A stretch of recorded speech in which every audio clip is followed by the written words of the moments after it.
세월호 참사가 발생한 뒤 특별법 제정부터 선체 인양, 조사 등 진상규명을 위한 과정들은 모두 평범한 시민이었던 유가족들이 길에서 싸워 얻어냈습니다. 여객선 안전규정이 강화되는 등 많은 개선도 이끌어냈지만 참사의 재발 방지를 위해 만들어낸 각종 권고들은 여전히 갈 길이 멉니다. 계속해서 박종우 기자입니다. 세월호 참사 이후 여객선 안전 규정은 강화됐습니다.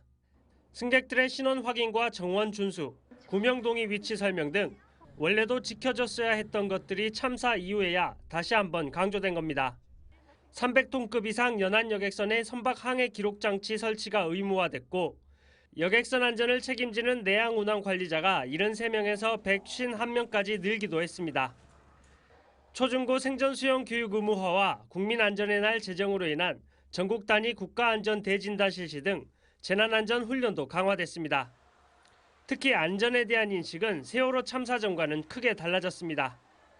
인식이 좀 많이 좀 좋아진 거는 같습니다. 안전에 대한 경각심도 좀 높아졌고 또 여러 가지 안전 측면에서 예방하려고 노력을 하는 부분들 아직 많이 미비하지만 세월호 참사 이후 10년, 재난 현장 컨트롤 타워를 명확히 하고 법과 제도가 일부 정비됐지만 참사는 또다시 반복되고 있습니다.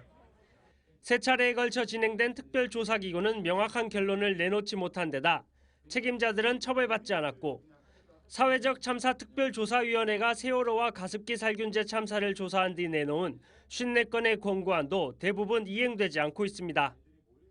올해는 좀 국회의원들도 많이 바뀌었으니까 꼭 원인과 규명이 되고 또 책임자들을 꼭 처벌하게 만들었으면 좋겠습니다.